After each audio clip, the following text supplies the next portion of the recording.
Assalamualaikum warahmatullahi wabarakatuh. Salam sejahtera. Seperti mana kita tahu, pemukiman menteri ini kali kedua, tetapi formatnya itu berbeza.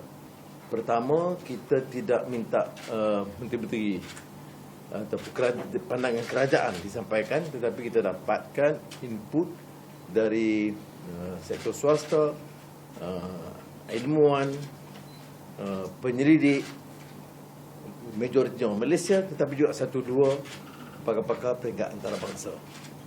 Tapi apa yang tertera ialah bahawa ramai penyelidik, pakar di luar yang memberikan sumbangan yang sangat bermutu. Dalam pengantarnya, saya dan rakan-rakan TPM dan KSN khususnya telah memberikan satu senario bahawa pemukiman ini mengambil sikap sangat terbuka, sedia mendengar pandangan, teguran, kritikan, cadangan baru. Bukan untuk mempertahankan program dan polisi yang ada, tetapi sedia membuat penilaian, menerima kenyataan bahawa ada ruang untuk memperbaiki. Jadi ini yang menjadi tema dalam perbincangan kita. Matlamatnya apa? Untuk meningkatkan upaya kita menyampaikan khidmat yang terbaik kepada rakyat, selain daripada memacu pertumbuhan negara, ekonomi negara, dan memaknai falsafah negara madani dari sudut mengangkat keupayaan dan martabat negara menjadi lebih hebat. Perbincangan itu menyeluruh, tentunya menekankan soal perpaduan rakyat dan negara dan kestabilan politik yang menjadi prasyarat bagi kita melaksanakan program-program. Kemudian kita bicara soal ekonomi untuk menambah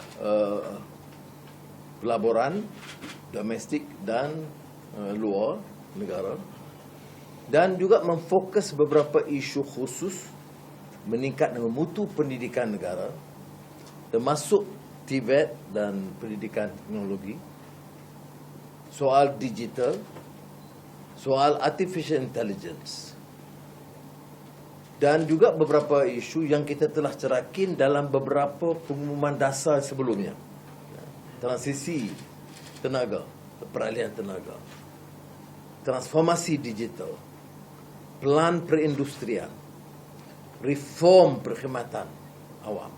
Ini semua diberikan penekanan supaya kita mulai sekarang, kita tidak hanya bicara mempertahankan jabatan atau kementerian masing-masing, tetapi program secara sepadu, bekerja sebagai satu pasukan dan tidak merasa selesa dengan apa yang kita capai sekarang, tetapi berupaya dengan lebih keras lagi meningkatkan khidmat kepada rakyat dan negara.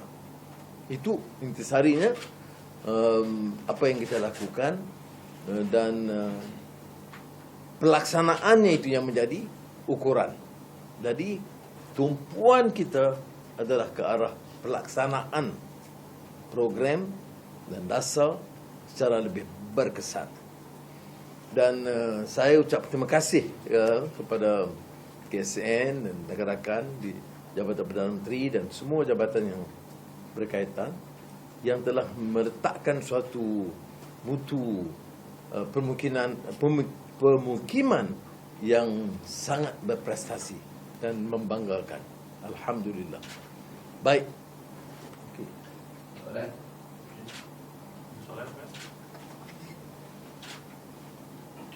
Baik, cukup.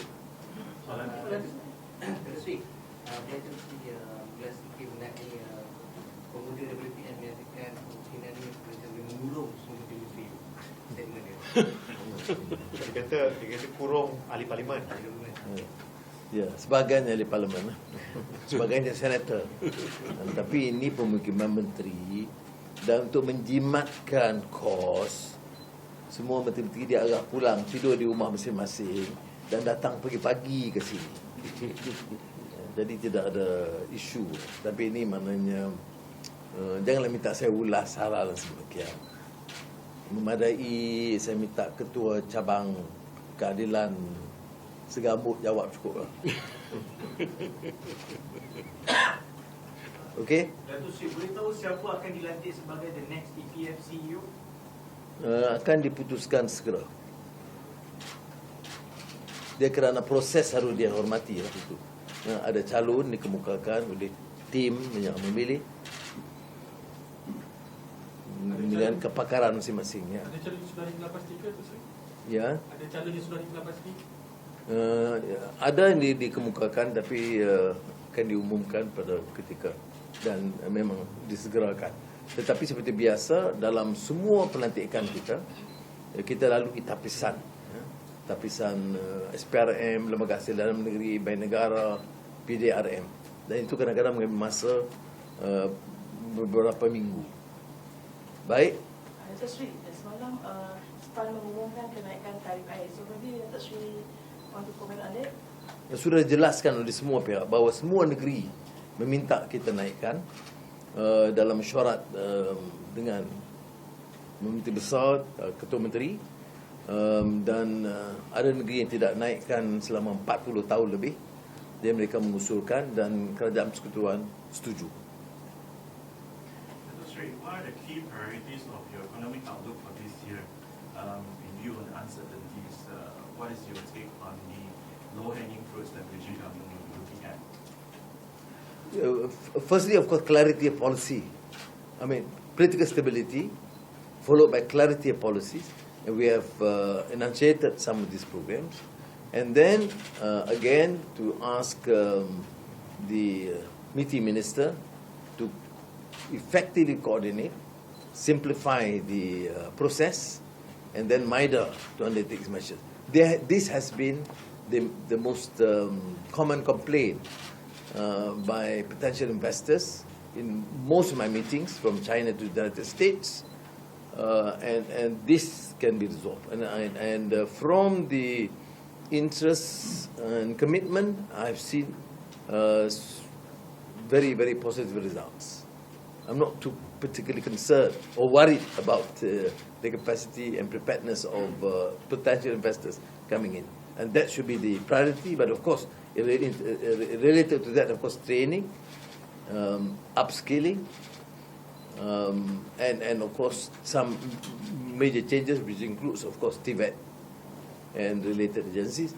And we have asked Petronas, GLCs, to be more aggressive in terms of harnessing the potential and also anticipating the requirements, both in terms of human resources and also the infrastructure. Okay? Okay, lagi? Yeah, of course. By simplifying, by mentioning the MITI, MIDA, is of course making sure that the approval through a fast-track process instead of the normal 28 agencies approval, will take sometimes years or if not 6, 7, 8 months. Project implementation and the budget. Yeah. Yeah. Similarly, one of the issues that we raised, which is of course highlighted by the Chief Secretary, is also to ensure that projects announced during the budget should not wait for like the normal process of the first quarter. I mean, should start now, which means since we have achieved a record achievement in the 2023 assessment of projects implemented, I think for 2024 we want this to be implemented fast, which means they can proceed now without having to wait the first quarter of, because these projects funds have been disbursed for the first time, I think, in the history of the Treasury disbursing they have disbursed funds to the various ministries in January. Okay, thank you very much. Sekarang belum lah, kalau you cadang suruh kaji semula, saya mungkin timbang lah. Seriously, setakat ini saya umumkan saya tidak ambil gaji dan potongan 20% bagi yang lain selagi ekonomi tidak pulih sepenuhnya. Dan hari ini baru ada perubahan tetapi belum pulih. Jadi kalau wartawan nak belanja saya sedia terima. Okey, terima kasih. Terima kasih.